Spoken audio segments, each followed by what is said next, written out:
So it's like writing the first sentence on a black on a black document. Kieran writes for a living. Did you know that?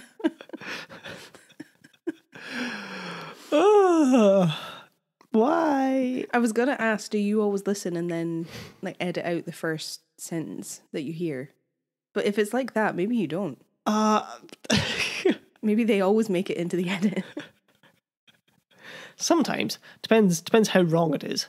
See, I don't know because I never listen to anything back because I cannot stand the sound of my own voice. That's why, between me and the listeners, we know how just like silly I make you sound. Yeah, I believe that. Just cutting off words, rearranging the order of what you say, so people are like, what? Eilidh, that doesn't make sense. I'd believe it if you did that. You would believe it if I did that. Yes.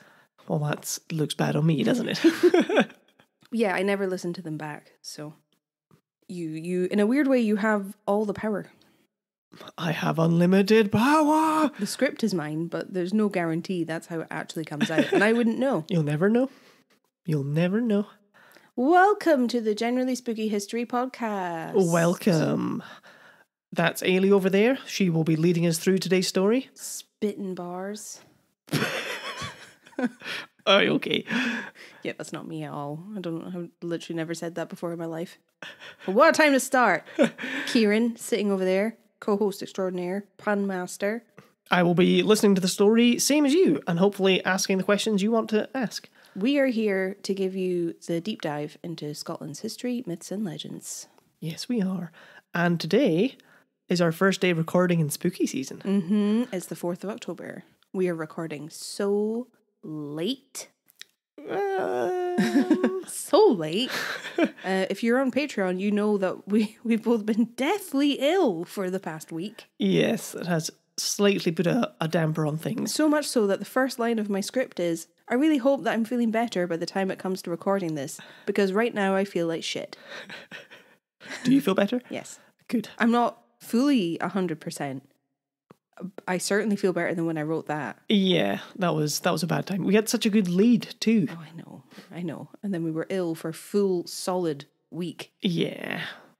What are you going to do? With it being October, that means we have some very exciting news. We actually have a couple of bits that we can tell you. Yes, which is fun. Do we? Yes, we do. But you say them first and then I'll agree. Okay, well first, we are posting a video up on TikTok and Instagram every day through the month of October.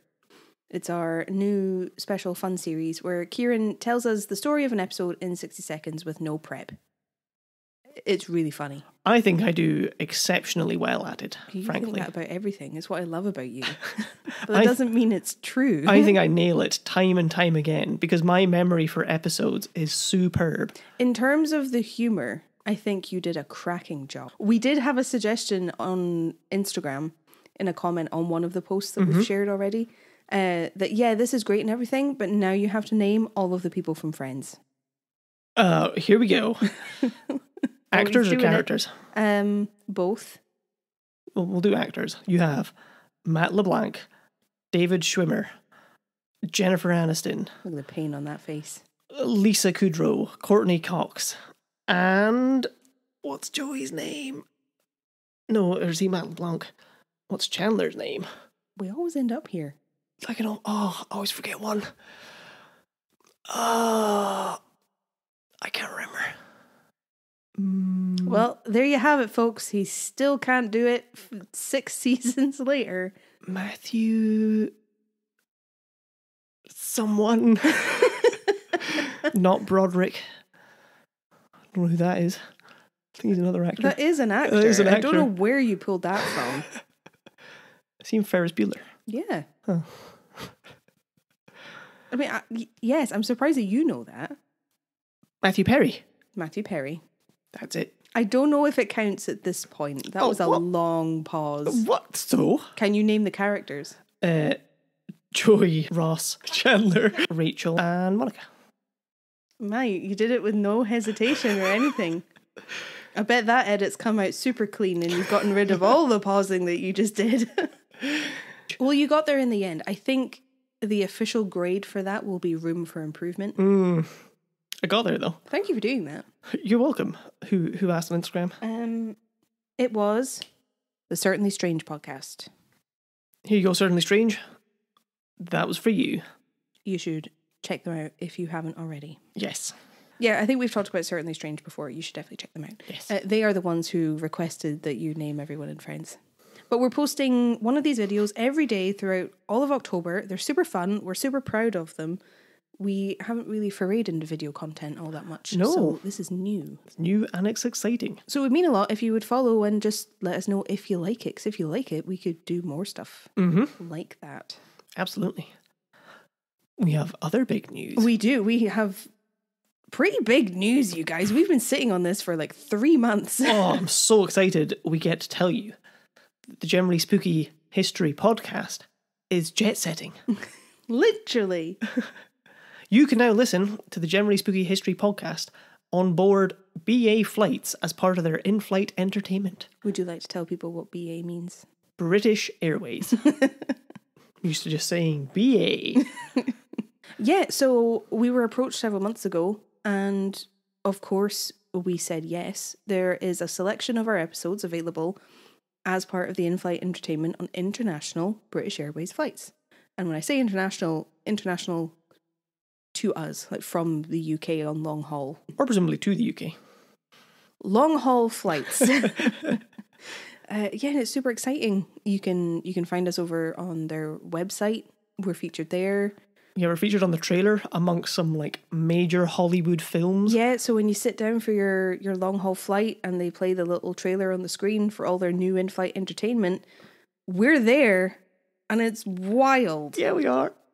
So yeah, if you're flying at any point and you see us on a British Airways flight, please let us know because that would be super duper exciting. That would be so cool. And there are 10 of our episodes available. Yeah. There's a good cross section, a good smattering of our episodes for you. But if you're here, you've probably listened to them already. But you can listen to them again through the in-flight entertainment system. It's absolutely wild. It's crazy. It's the coolest thing ever. The actual coolest thing ever. And we've known about it for ages. And we haven't been allowed to say anything. Yeah. But now it's there. Now you can check it out. Yeah. So fun. I have one final bit of housekeeping that will only take a second. Okay. We have new Generally Spooky History merch. Yes, we do. Available on the website. It has our new logo, our new name. We have stickers for the first time properly, because before we were just selling them from our house. We're not doing that anymore. They're better, so you can get stickers. We have the new logo, new name, and the design of both Kieran and my faces, which is very strange. I still don't know how I feel about it, but it's all there if you want it. New mugs, sweatshirts, everything you need for fall, babe. It's fall for getting spooky. But that was my last bit of housekeeping. I just wanted to say that that's all available. Lovely. Well, we shall play some music and jump into today's episode. Woohoo! Boop, boop.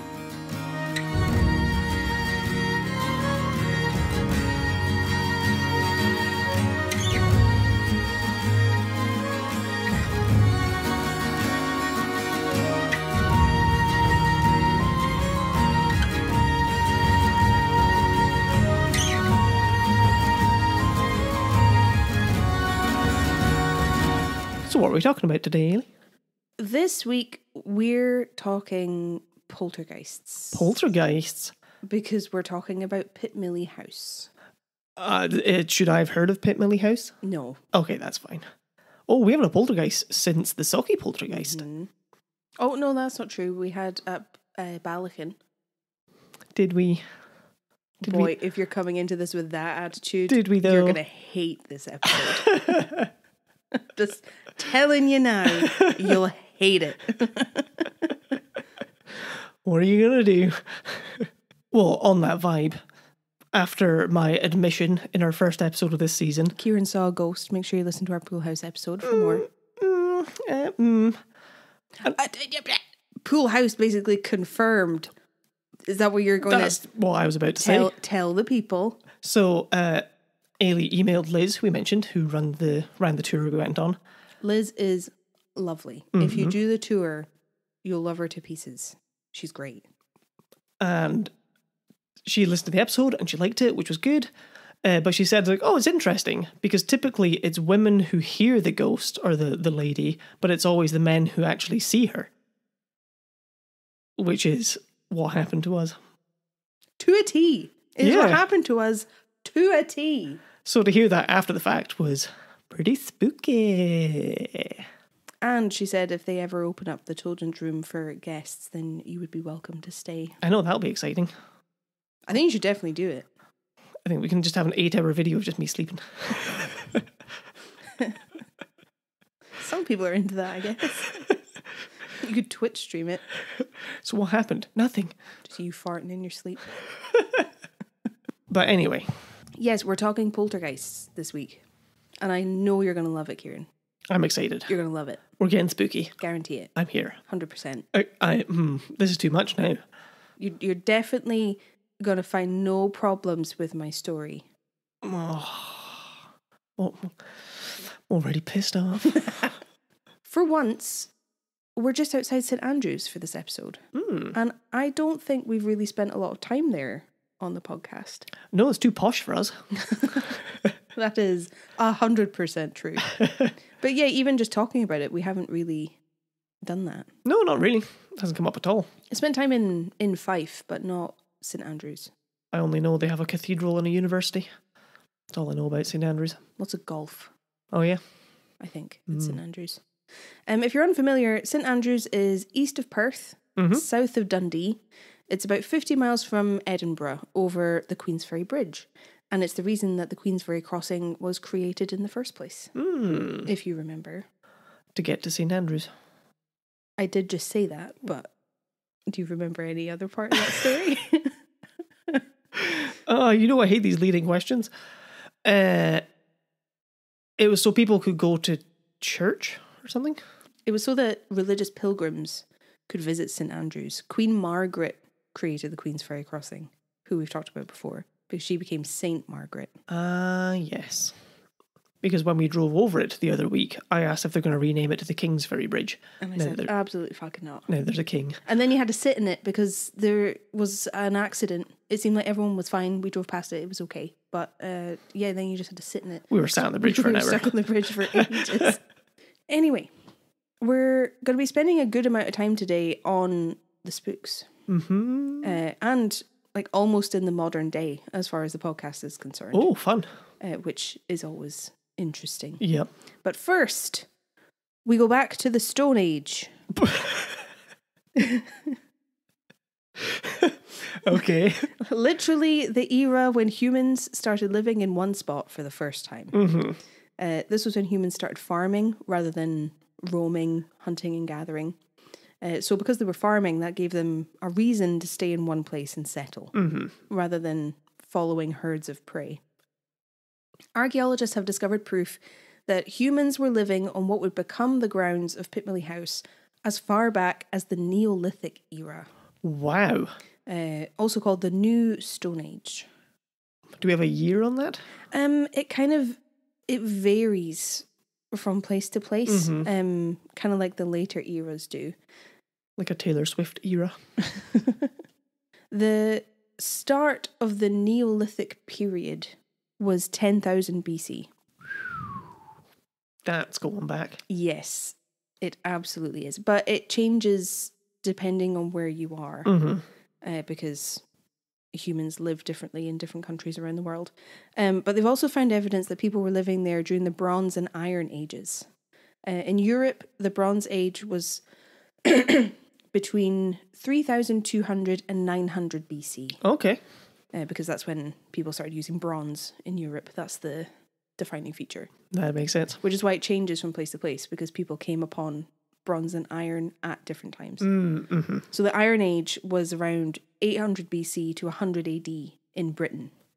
Okay, yep. But that might not be the same in like Southeast Asia, for example. But yeah, that's how long people have been living at Pitmilly. That's a long time.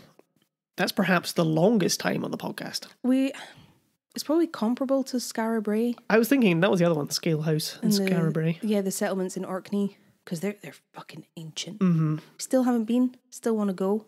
Yep. Hit me up, Scale House. In the 17 and 1800s, stone coffins were discovered near Pitmilly that still contained, quote, human bones, unquote. A stone coffin? That's impractical. And even though at the time, because this is the 17 and 1800s, they believed that they'd discovered a Viking burial site, I don't believe that's what they had actually found based on newer research. Okay. I think it was older. So, stone coffin. Makes sense. I imagine a stone coffin is just sort of like a cairn, as opposed to your, like, the shape of a wooden coffin, but carved out of stone. I think it's more like a stone coffin. Damn. I believe. Obviously, it's not going to be the same shape as your traditional spooky wooden coffin, but it's like human-sized. And they're generally buried in them rather than under them. Oh, well. I believe. Yep. There's a Bronze Age burial mound nearby Pitmilly House, which is separate to these coffins that were found. So this is additional. It's called Pitmilly Law. It sticks out in the surrounding area. It's just this big mound. So you can see it today. It's still there. So that was separate to the stone coffins that were discovered. They also discovered this burial mound. I see. And in 2004, another skeleton was discovered when work was being done on the road that runs past Pitmilly House. And they found a Neolithic carved stone ball in 2006. Cool. Now, we've seen these at museums before. I'm fairly certain we saw them at the National Museum. You would recognise what I was talking about if you were looking at it, because they're stone, but they have these, like, sections added onto them. They're, like, carved out, and they have these round shapes all the way around the stone ball. Interesting. And they found them everywhere, loads of them, and they're all slightly different and unusual. They found one of these near Pitmilly. Interesting. So the place is absolutely alive. Yeah, there's definitely ample opportunity to have some spooks. Yes. I think I'd be so excited if I managed to find something of archaeological value like that. Oh, if you found one of these stones or something. What about if you found a skeleton? I would be less pleased about that because I would have to phone the police, and I just wouldn't really want to do that. Yeah, I'd be worried I get fingered for a crime. Well, you wouldn't have to worry if you're innocent. If you have nothing to hide, you have nothing to fear. Yeah, because innocent people never go to jail for crimes they didn't commit. Never, ever. System is flawless. Flawless. I remember it used to be a dream of mine when I was growing up. I lived in Port Mahomet for a while, and I really wanted to find an arrowhead. Oh, yeah. So bad, because people used to find them. It used to be a Pictish settlement. There's loads of Pictish stones, and they've done a dig just outside the village itself, and they found a wealth of stuff. That was always the dream, to find an arrowhead. Yes, absolutely. I agree with that. I remember watching movies of, like, American kids finding arrowheads and being like, what? Or even when I was in Colorado 4 or 5 years ago, somebody went for a walk and they came back and were like, oh, I found this arrowhead today. Someone was like, oh, cool, I find them all the time around my house. I'm like, that's just the most casual thing in the world, is it? You know that it probably has quite a dark past attached to it. You really want to bring that into the house? Are you sure? Are you sure? But I was suddenly 10 years old again going, oh, cool! There are some indications that the Picts lived in and around Pitmilly, like outside port. Pitmilly? Pitmilly, am I right?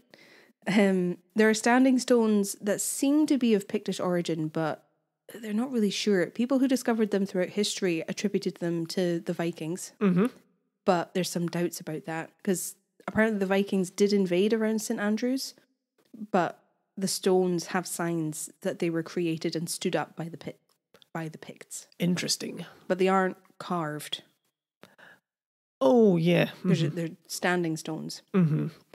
It doesn't strike me as a big Viking thing to erect standing stones around Scotland. I mean, it must be a thing if there was some confusion. Yeah. It's definitely not the first thing that pops into my head, though. No, I would need to look into it more to be sure. I think it's because if you were charging in to plunder a new land, why would you take a month to stand some big heavy stones up on their end? But they did settle, some of them. I always forget that. Mm-hmm. I always forget that. He says, standing here with blonde hair and blue eyes at 6 foot tall. Maybe that's why I forget less. 'Cause I'm the one that looks at you. A little bit Scandi, perhaps. Now we're in the 1100s, so we're skipping ahead a fair chunk. I was a little confused, but it looks like the land around Pitmilly was owned by the Countess Ada de Warenne at this time. But Warren is spelled Warenne. Okay. Warren. Warren. The Warren needs help. You got Ada de Warenne. That was bad. The Vikings could take you back. I don't think the Vikings have a role for pun maker, pun You meister. don't know that. Well, maybe. I bet Terry Pratchett's Vikings would. I'll go live with them. I bet they would. If Terry Pratchett wrote Vikings, I guarantee you they'd have a pun master. The Viking jester. Yeah. It was a bit confusing, but I think she owned the land based on the fact that there are records that show she granted the land to the St. Andrew's Cathedral Priory. So she must have owned it. Yes.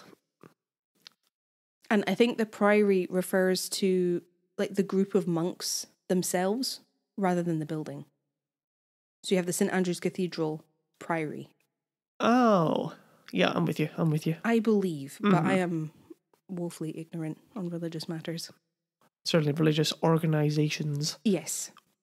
And it was in the 1100s that St. Andrew's and the cathedral there were set to be the religious centre in Scotland. So her giving them this land that was very close by was a big deal.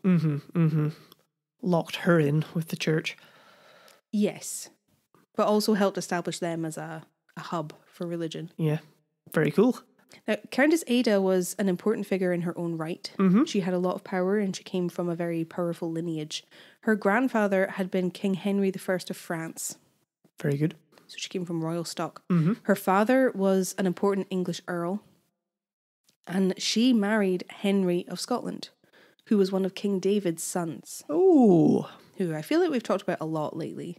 He has come up quite a lot. So Henry was one of his sons, but he was David's heir, but he died before he ever became king. So she married the man who was to become king, but then he died. Got it. But he and Ada had several children together. And we've talked about their children before too. Have we? Malcolm the Maiden. Yes. William the Lion. Oh, yes. Both her sons. Ah, I see. Well, that's fun. I think I don't remember her name, though. I think because Henry died young, we didn't really talk about Henry and his life and how he married Ada. That makes Because sense. we kind of skipped. I also just assumed I just forgot her name. No. I think it's my omission that we haven't really talked about her before. But we're talking about her now. But yeah, she was their mother. And the grants of the land at Pitmilly had to be approved by her son, William, who was king by that point. Because Henry had died. Malcolm had died. William is king. Oh, okay.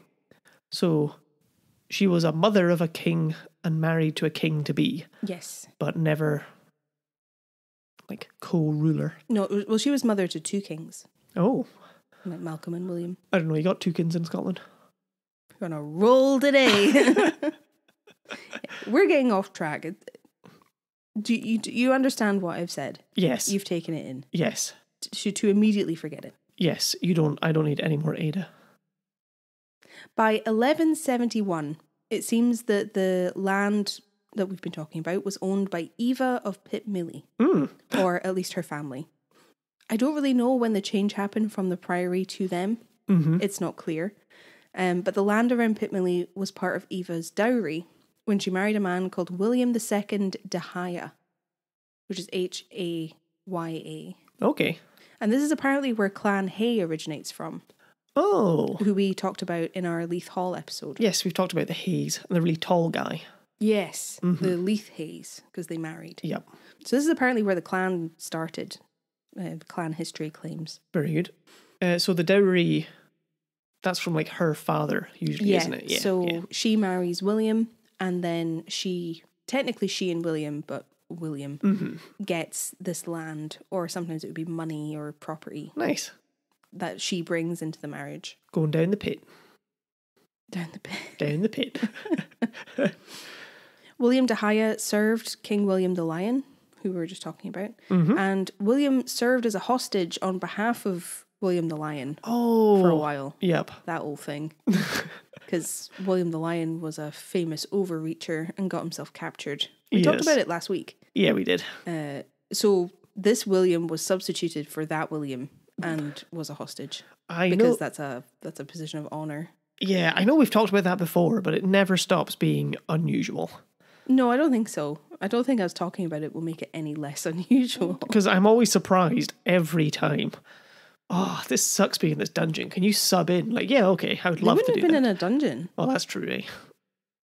They would just have been living in a castle, but not allowed to leave. That's how I understand it anyway. They're being held there. Yeah. But they're not in a dungeon. They're not like chained to a wall or anything. They're just living in a nice house. Yeah, just living in a nice house somewhere else. Kind of like Beauty and the Beast. I don't know. Have you not seen Beauty and the Beast? When I was wee, I don't remember it. Oh, that's a shame. I like it. I think it's a good one. Remember what? Yeah, it doesn't matter. India used to watch it on repeat all the time. And we had the DVD because we were fancy. And the second disc had a game that you could play that took you like round the castle. Oh, that's pretty fun. Mm-hmm. You know the DVD you used to play with a remote? Yep. One of them. Nice. I watched the video at the childcare person I'd go to. Your childminder? Yes, yeah. They had the DVD. No, they didn't. They had the video. Because William de Haya served King William, I think this is how... That's all completely wrong. Why did I... You can tell I wrote this when I was feeling sick because that whole paragraph makes no sense. I did wonder if this was going to come up. You were quite sick when you were writing this. Oh, I was so ill. I was so ill. Well, this is the fever script, so... Literally, I had a fever. After their marriage, William and Eva leased the land around Pitmilly back to the priory and charged the abbots rent on the land, and it was a form of income for them. And the priory ran a hospital at this time on the land that they were renting, which I think is what made it possible for travellers to come and visit. There was places for them to stay. They could get help if they needed it.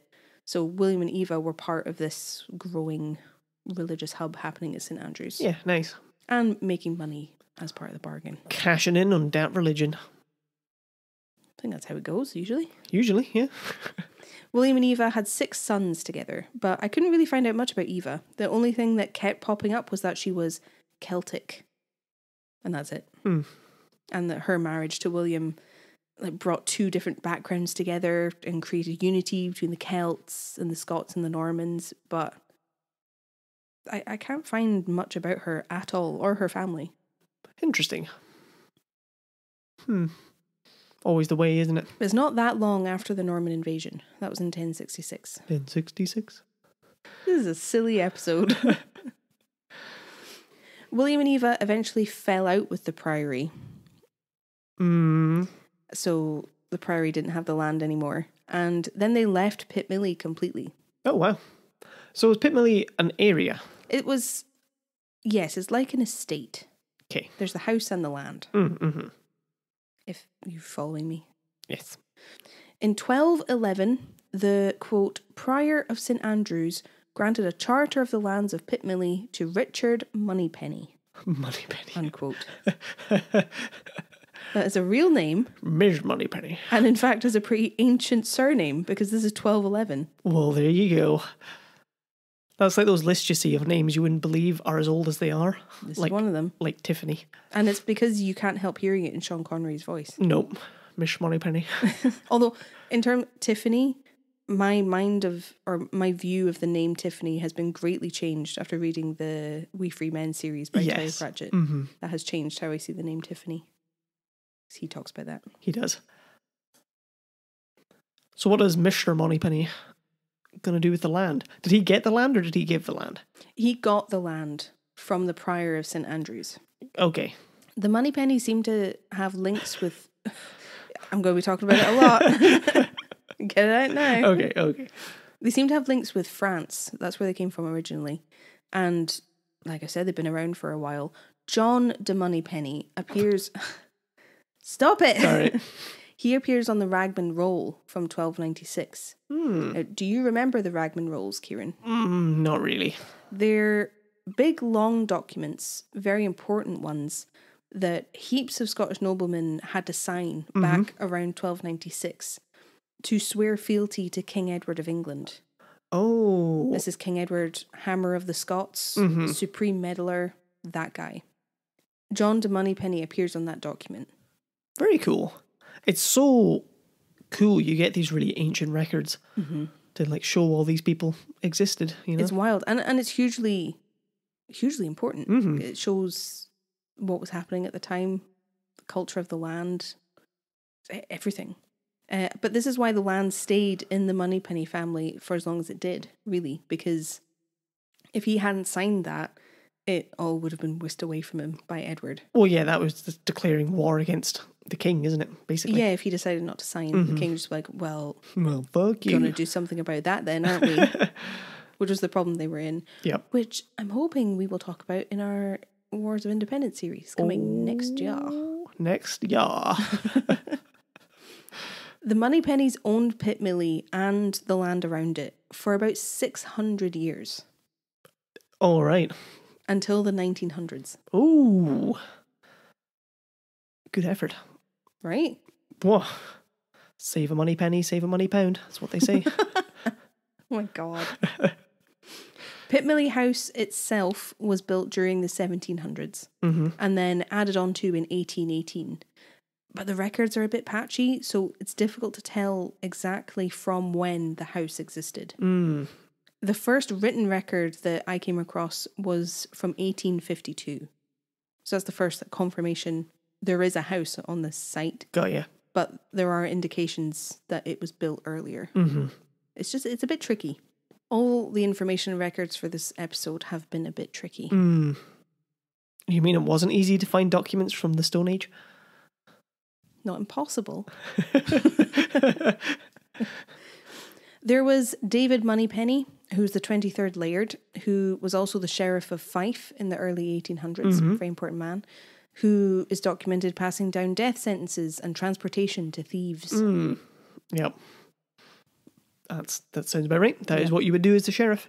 And then there was Reverend James Moneypenny after him, until eventually Charlton James Blackwell Moneypenny became Laird of Pitmilly in 1886. Oh, there you go. And he was only 19. He was 19. With a name like that, you have to be born at least 80 years old. So because you're thinking of Charlton Heston. Possibly. I'm just thinking of an old kind of like crabbit man by a fire in a crisp, expensive suit, holding a cigar and a brandy. He was only 19. At one point, he was a baby with that name. Yes, this is Charlton. This is Charlton Blackwell Moneypenny. Isn't he beautiful? Oh, what a cute name. But there's not a huge amount of information about the Moneypenny family living at Pitmilly in the intervening 600 years. So we're jumping to the 1800s and the 1900s today. Imagine coming into that kind of money and power when you're 19. When you're 19. I feel like that's a recipe for disaster. Yeah, I'm surprised nobody's pissed it up the wall by now. No one makes good decisions when they're 19. No. Can I attest to that? Nobody. Charlton was a pretty well-known athlete in his day. He played rugby union at one point and was the, quote, world record holder for the 150-yard dash and one of the fastest men in the world over 100 metres, unquote. Damn. That's quite impressive. So when I say athlete... That's a legitimate athlete as well. Like, I know the Olympics didn't really run properly for much of the 1800s and early 1900s. Well, yeah, in the world might be a stretch, but I hear what you're saying. That's pretty impressive. He was fast. He was speedy. Nippy. And he was known for it. All right. Charlton grew up at Pitmilly House, but left as he got older and eventually immigrated to South Africa. Oh, wow. After marrying his cousin Ugh. and having a child with her. Oh. No. Yep. Oh. Well, that's a shame. Yep. That's oh. Disgusting. In the family. Mm-hmm. One of the reasons for their move was actually that they didn't have enough money to live in the big house anymore. They had to leave. Should have done more money penny pinching. So they decided they would leave Pitmilly. They still owned it, but they would rent it out and make some money. Fair play. Which was something that happened at Pool House and lots of big country houses across the country, really. After World War One, all the rich people took a hit, basically, financially. Couldn't afford to keep up their multiple mansions and country homes anymore. So many of them up sticks and moved south to London or abroad and then just rented out the big fancy building to people that did have money. Yeah. Makes sense, doesn't it? Because you wouldn't want to sell it if it was your familial home for 600 years. Well, that, and I'm assuming if they're that kind of rich, they don't have jobs. No. So there'll be advisors of things. Income. Yeah. They'll have like funds and assets, but they don't have jobs.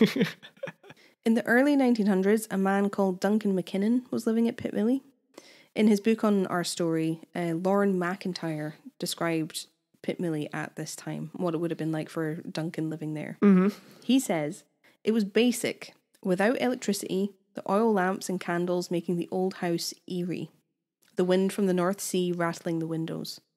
The servants would not have been able to lug about sufficient pails of coals and baskets of logs to keep the mansion warm. Breaking the ice in the pitcher before washing one's face was a morning ritual in large houses. Ooh. That doesn't sound nice. Chilly. But, cold plunge. Some people do that just that they don't have to. Yeah, that's true. Ice baths. And when you're paying someone to set your fire, it's a lot easier, isn't it? But yeah, like very cold, very drafty, big old creepy house. Sounds spooky. He goes on, he says, there was also the problems of rats. Even though rat catchers came round regularly with their poisons and terriers, the rodent population couldn't be kept in check. When bells rang in big houses during the night, it was taken as a supernatural portent, but was probably caused by rats running along the wires laid over the rafters. So I don't know if do you understand what he means by that, the wires and the rafters? Yeah, there's big pull strings, wasn't it? So every room had one, you pull them, then down in the servants' quarter, it would tell you what bell was ringing. So you have the wires that connect it all. Yeah. That are out of sight. And that's what the rats are running on. Because it's not electricity wires, it's pulleys and string, basically, isn't it? I don't know, but I wanted to make sure you knew what I was referring to. It took me a minute, but yeah, I got it. So yeah, breezy, freezing, and full of rats. And they left? That's so weird. They left, but Duncan McKinnon came in. He was fine. That being said, all houses were probably cold, damp, and full of rats. Really. Well, yes, this is the early 1900s. So, it's like, why is he living there? Like, well, he could do it in a nice big house or full of servants, or he could do it in a small house by himself. It's still going to be the same. And I think part of the allure of being at Pitmilly was the land, because quite often these big places were rented out for shooting and hunting. So there's that too. Yes, very true. After Duncan McKinnon, Pitmilly House was rented out to William Gordon Cumming and his wife Florence. And he became infamous in his own right for something that just seems kind of wild now. So I've been quite excited to talk to you about it, even though it's only tangentially related to Pitmilly House. I hope that's okay. I'm excited to get into it. William was involved in the Tranby Croft affair. Okay. I haven't said that out loud. I've just been writing it down. Tranby just sounds weird. Tranby. Doesn't sound like a real word.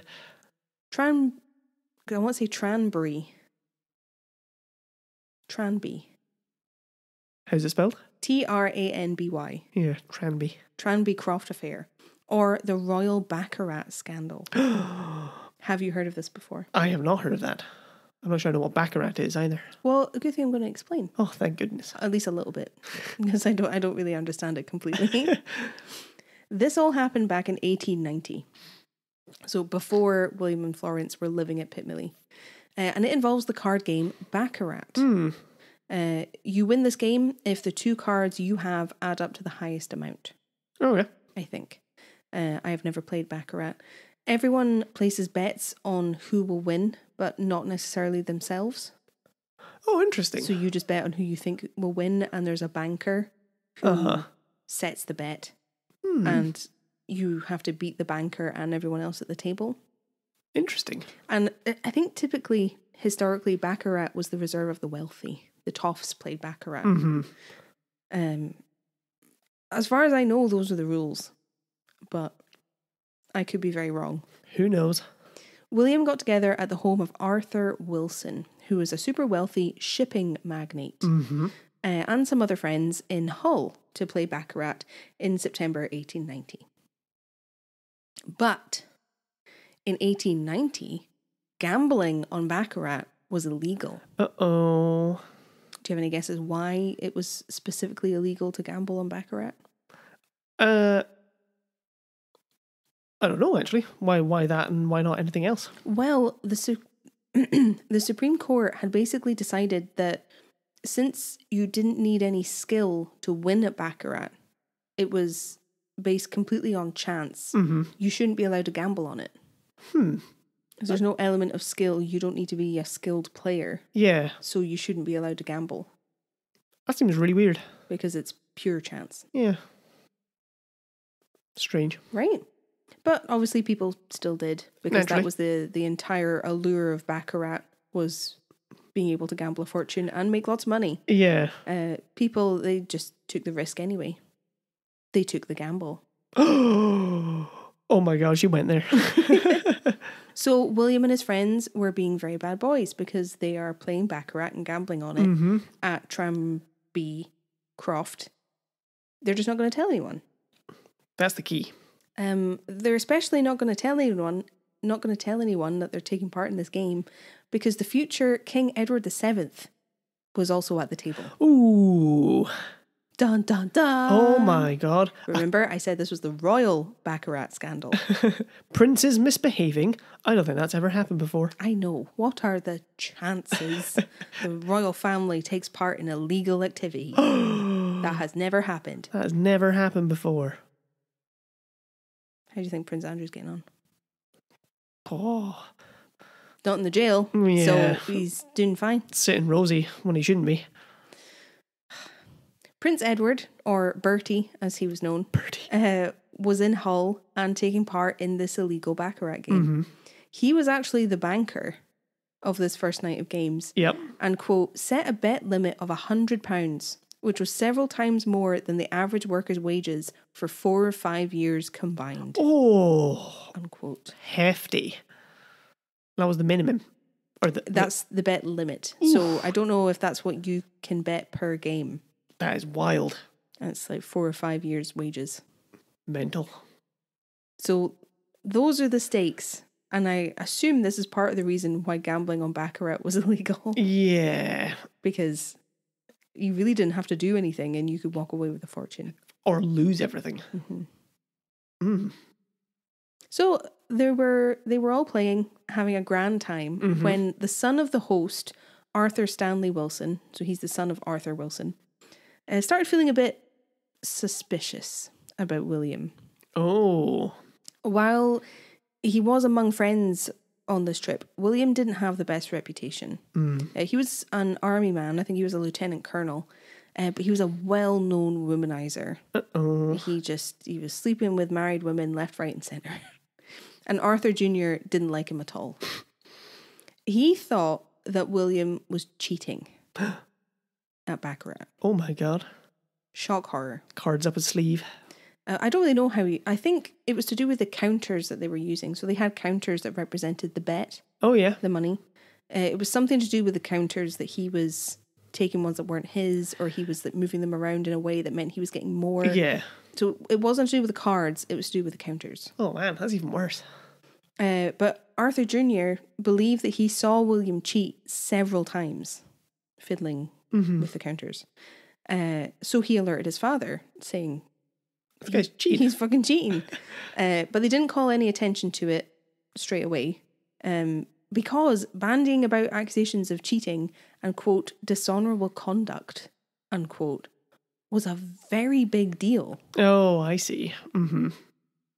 It doesn't make a lot of sense now, but it was very different in 1890. If you accused a man of cheating, not on your wife, obviously, no one cares about that, but cheating at a card game. Oh, that is damn right dishonourable. You better have some fucking proof. The Wilsons got together after Arthur Jr. alerted them that he thinks this cheating's going on. They got together and they started watching William very carefully the following evening. They didn't do anything the first night. And they were keeping an eye for any signs of cheating, anything they could spot to prove their suspicions. So then they could bring their allegations to everybody. They watched and they decided that William was cheating. So they told the prince's advisors that William was cheating, who then told the prince that William was cheating. It's so, like, just call him out as bullshit, you know? Got the table, like, oi, it's not yours. Put that back. You might get shot if you did that. No, it was a huge problem. And even them going to Bertie's advisors before going to him. Mental. This put the prince in a tricky position because Bertie and William specifically had been friends for a very long time. They were really close. William provided Bertie his home in Belgravia, which is a part of London, for the prince to entertain company. Oh no. So it was William's house that he used to do that. They were tight. They'd known each other for ages. But just a few days before this trip to Hull happened, rumours had started circling that William had carried on with one of Bertie's mistresses. Oh, shit. And that Bertie had caught them in the act. Even worse. So the prince had a mistress apparently called Daisy Brooke, whose nickname was Babbling Brooke. Babbling Brooke. Because she could not keep her mouth shut about anything. Anything. That's kind of funny. And Bertie had walked in on her all wrapped up in William's arms, very intimate, and he was furious. As you would be. Even though she was neither of their wives. Yeah. I don't think William wasn't married at this point, actually, but Edward was. Yes. But he was raging that William had done this. So by the time that these allegations came round and they're on this trip, they maybe weren't as close as they had been. And now he's cheating? Yes. Oh, no. So the group confronted William about his cheating, finally. They decided not to let it lie anymore. But William claimed that these were completely false, that he had never cheated at the game. He protested his innocence, but no one believed him. The whole group was convinced.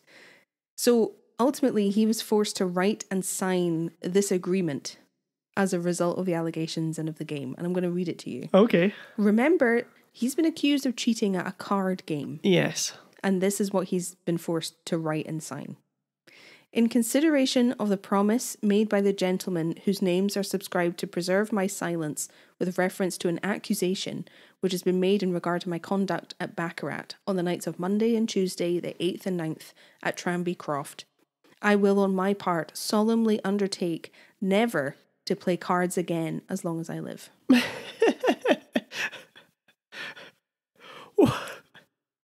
What? I'm being dead serious. So he's not allowed to play cards? No, Or? he has signed an agreement in the presence of everyone there.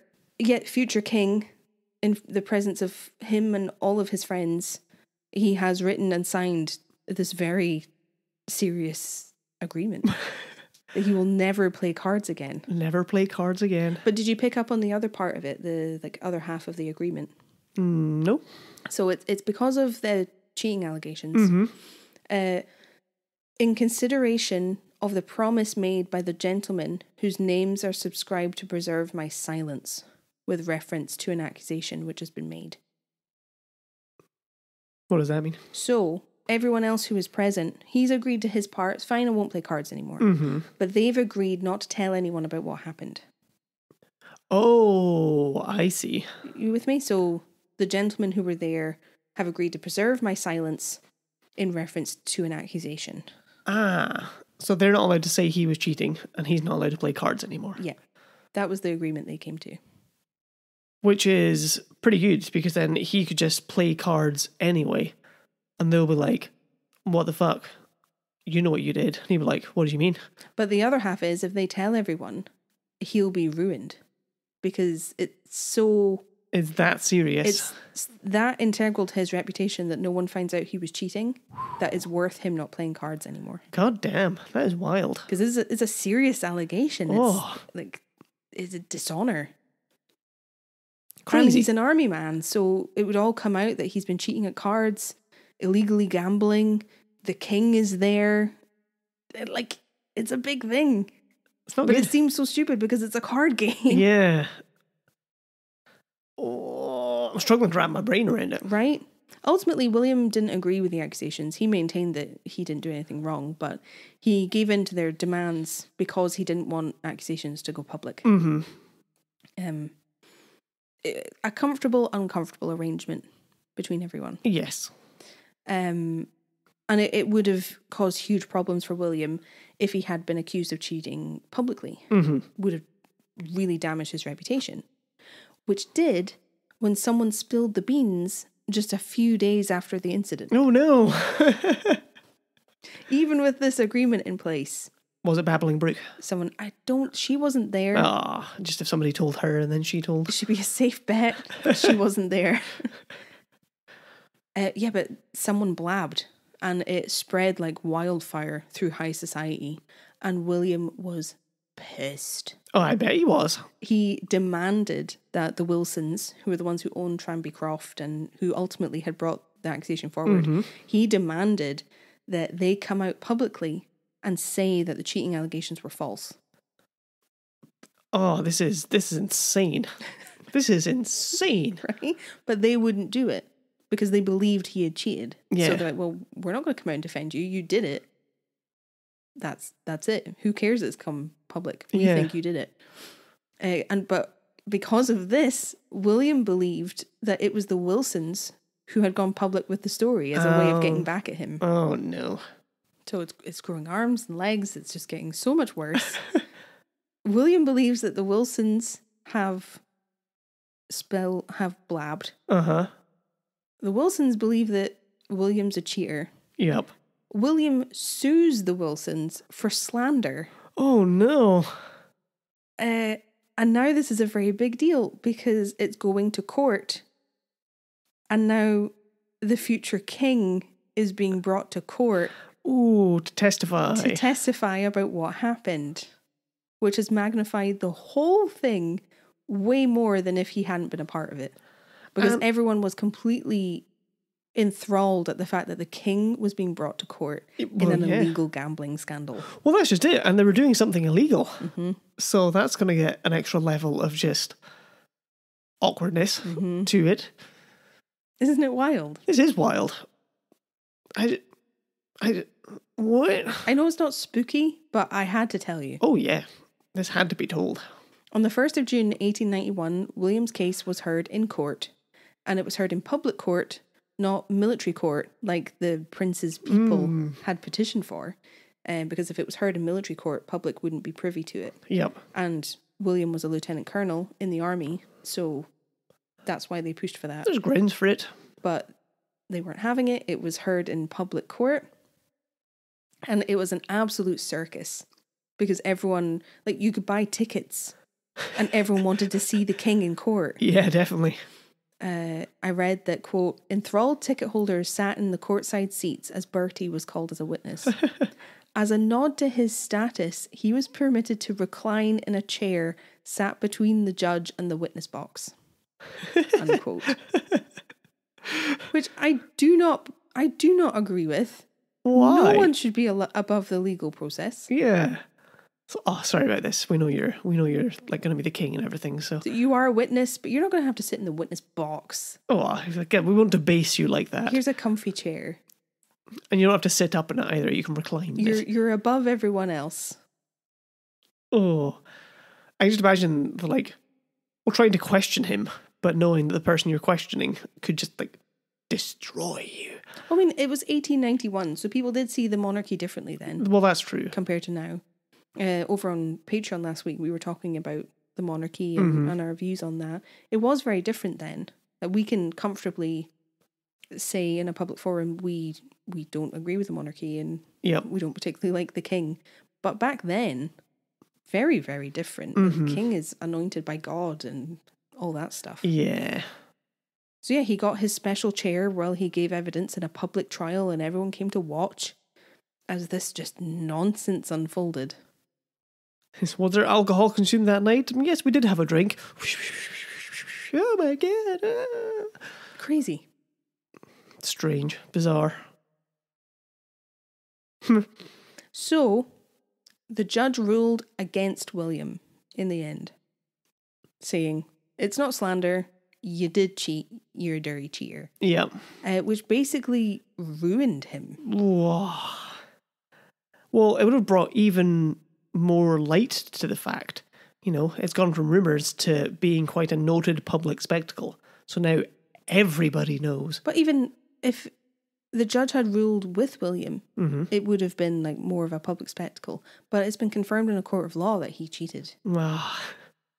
And yet it ruined his reputation. It never recovered. He had been in the army, lieutenant colonel, like I said. He was dismissed from his position permanently. Mental. And they dismissed him on his wedding day to Florence Garner. Well, that's rude. Mm-hmm. And he never really walked in the same social circles ever again. Crazy. Should have just not cheated at cards. Right. You know? He married Florence. She was an American heiress. Oh, yes. So she had lots of money. But they were famously unhappy for the whole time they were together. Yeah. Because William couldn't keep it in his pants. He relentlessly cheated on Florence the whole time they were married. He never changed. He had all this happen, but he was never like remorseful or anything. He maintained that he didn't do it, and he was just ruined. Probably just became more jaded, more bitter. More, this is everyone else's fault.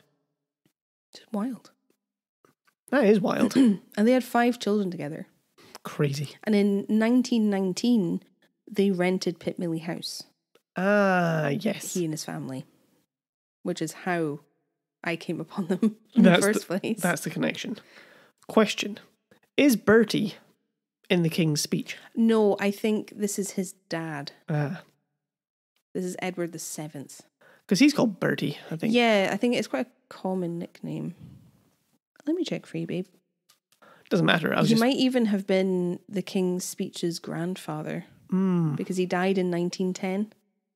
I've just been picturing Colin Firth this whole time. Yeah, so you have this Bertie, Edward VII, died in 1910. Then it was George V. Mm-hmm.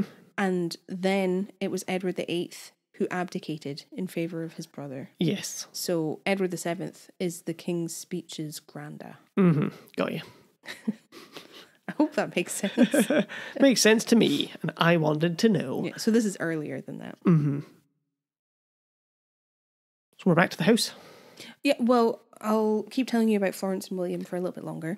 Florence died in 1922 when she was only 52. No. And William died in 1930. Now, he actually owned Gordonston. I don't know if you've heard of that before. I'm sure some people have. No. He owned this great big country house near Aberdeen called Gordonston.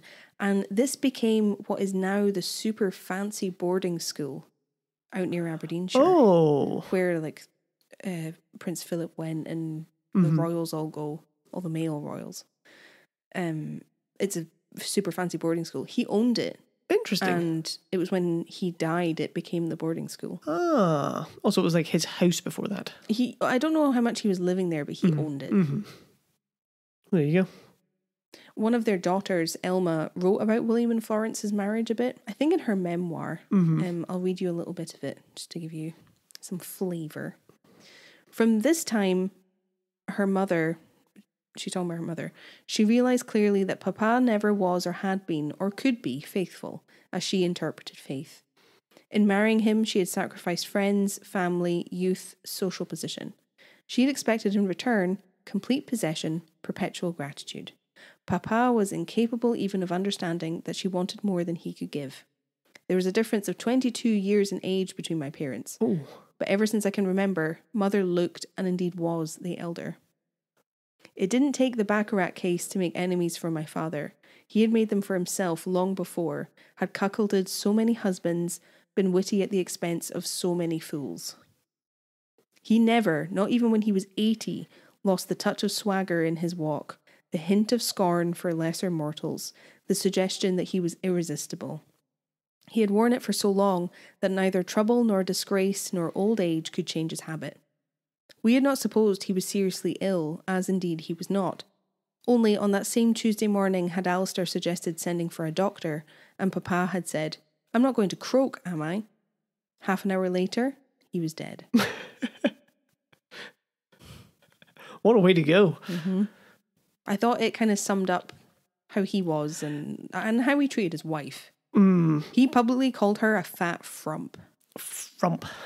An awful thing to say about your wife. That is an awful thing to say. Very unexpected. A frump. I think calling someone a frump. A frump. I'd rather have a flump. I don't really like flumps. Marshmallows? No. I can't even say I like marshmallows.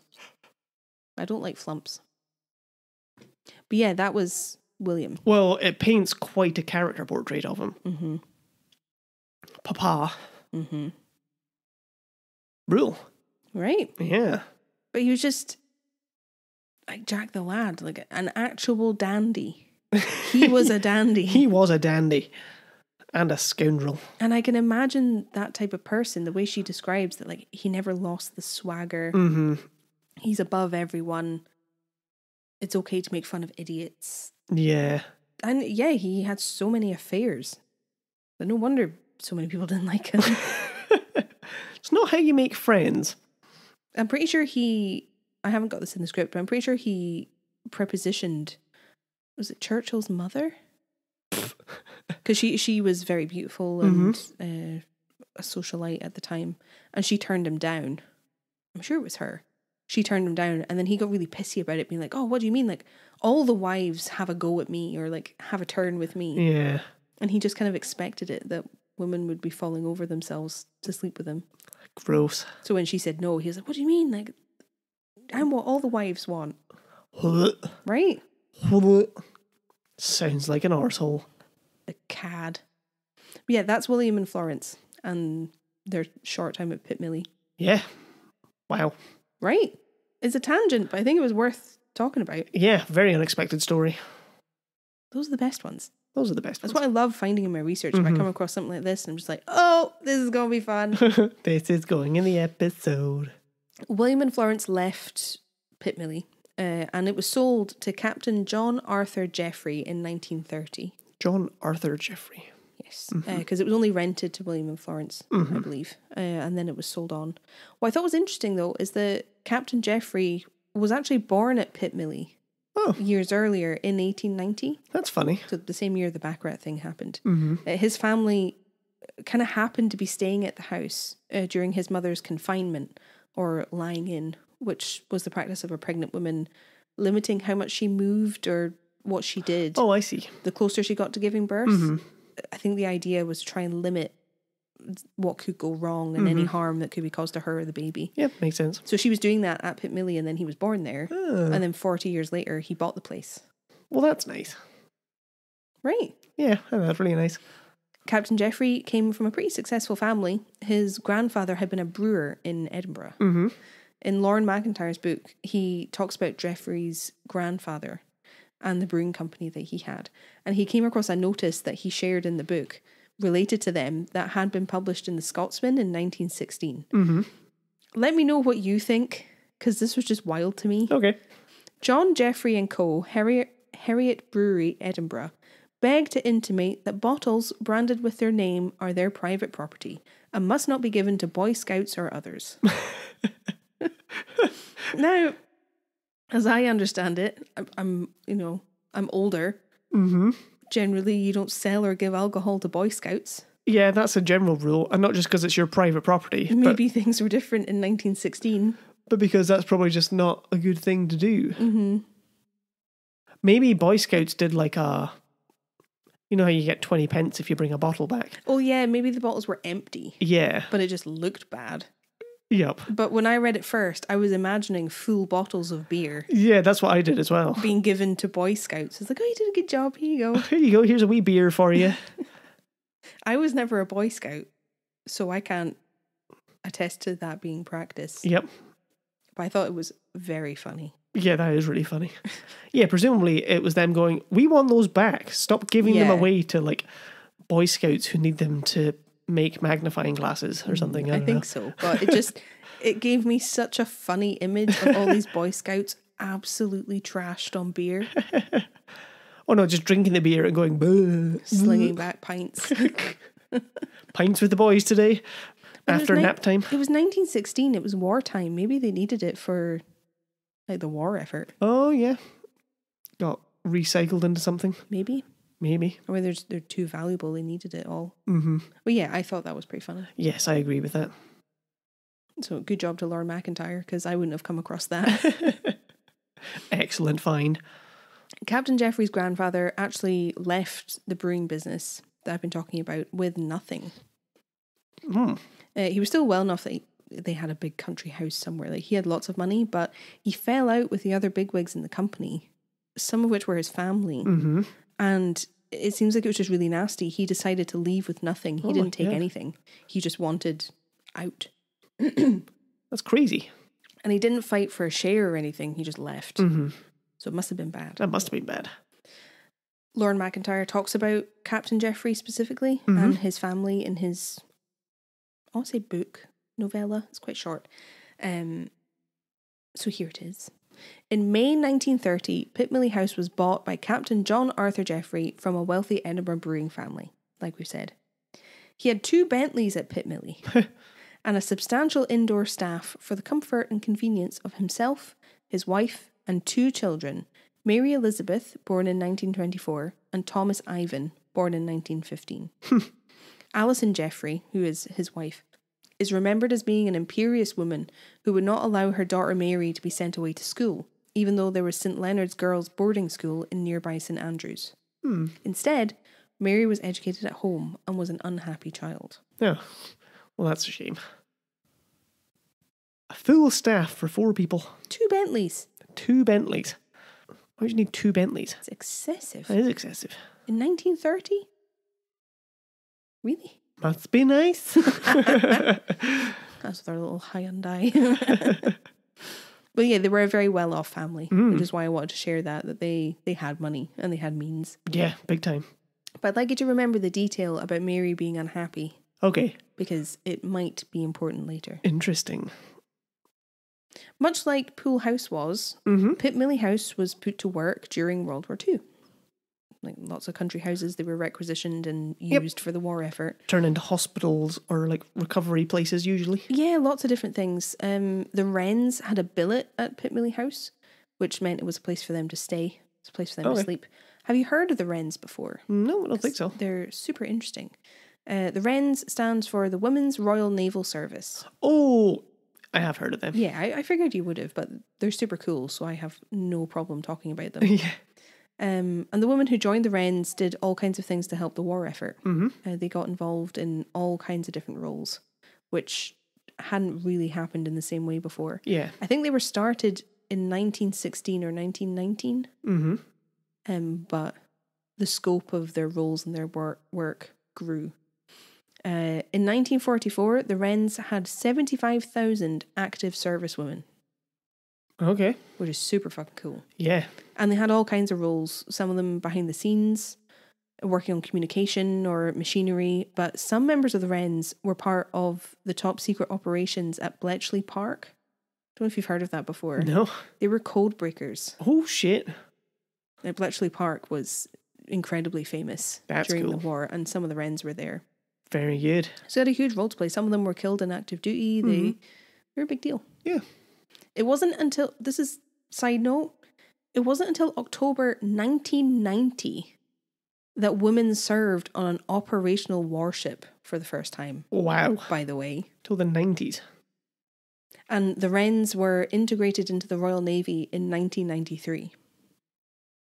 So before that, if you were joining as a woman, you joined the Wrens. Yeah. Not the Navy. And I think the medical side of the Navy for women might be different. I think it's its own department. Okay. That might be different. But super late. That is quite late. 1990. Oh. Just saying. Just saying. Not much use. But the Wrens were super cool, especially during the war. So they were at Pitmilly, and then between 1942 and 1946, Pitmilly was used as a hospital. Yes. Like you were saying. And there were Polish soldiers living there. Did they happen to have a bear? They did not. Wojtek was not at Pitmilly. Oh. I'm glad whenever I read that these like big massive mansions were actually useful. Yeah. And were given up for a better cause. It's very easy to become jaded at all of these people with all of their Bentleys. Yeah. Makes me grateful for just the tiny shreds of human decency that come through every now and then. Oh, you do have like a glimpse of humanity in you. That's nice. You do have a soul. Aww. You know? The kids are unhappy though. Yeah. So lots of activity during the war. There was lots happening at Pitmilly, none of which was really talked about at the time. It was all top secret. And then the Jeffreys sold the place in 1947. And the people who bought it wanted to turn Pitmilly into a hotel. Which is what they did. Makes sense. The place was huge. The new manager was a woman called Mrs. Elliot. And she gave an interview to a local paper about her plans at the time, which is how I know she exists. I believe it did run as a hotel for a good while, and I'm sure it would have been lovely. But it suffered a really bad fire in 1967. Oh no. I'm not sure if it was before or after this pretty devastating fire that it was sold. But it was sold to the Stephen family in 1967 too. Okay. Ooh. Yeah, did they buy it and then burn it down, or buy it cheap because it was burnt down? Well, see, I think they might have bought it after, because they decided not to restore it and not to try and fix it up. They decided to fully demolish it. Oh, wow. I think they owned a fair bit of land around Pitmilly. They owned a farm. So I think they wanted the land. Because they eventually sowed crops and took the house down. And the stone that the house was made of was taken away and used to build other buildings in the surrounding area. Crazy. Crops were sown on the estate. For all intents and purposes, that is the end of Pitmilly House in 1967. Oh, I didn't see that coming. But then where does a ghost come into it? Well, you'll have to wait till next time to get the spooky side of Pitmilly House. No. You know I hate waiting. Yes, I do. I do know you hate it. Why? Yes, we're going to talk about the spooks next time. Well, it'll be closer to Halloween, so it'll be more fun to get spooky. You sound so grumpy. You sound grumpy. Thank you so much for listening. Thank you. Apologies to leave you in suspense. Not really, because I think it's going to be great. It'll be good, I guess. The next time we will be talking poltergeists. All things spooky. Well, that's exciting, isn't it? If you would like to check out our merch, there's a link in the description below, or you can go to generallyspooky.com. It's all super fun and super cute. There's sweatshirts and hoodies, perfect for the cooler weather. Come and join us for lots of fun on Patreon if you'd like to support the podcast. We are over there every week. Yep. Posting 3 times a week. With stuff you don't get anywhere else. So it's well worth it. Come check it out. Patreon.com/generallyspooky. Or if you want a no-cost way to support us, consider leaving us a review on your podcast player. If you have a friend who you think would like one of these episodes, consider sending them a link to it. And just thank you for being here, because you're wonderful. We appreciate you. You're the reason that we come back every week. Yeah. Even when we're sick. Even when we're sick. So we shall see you next week. Bye. Bye.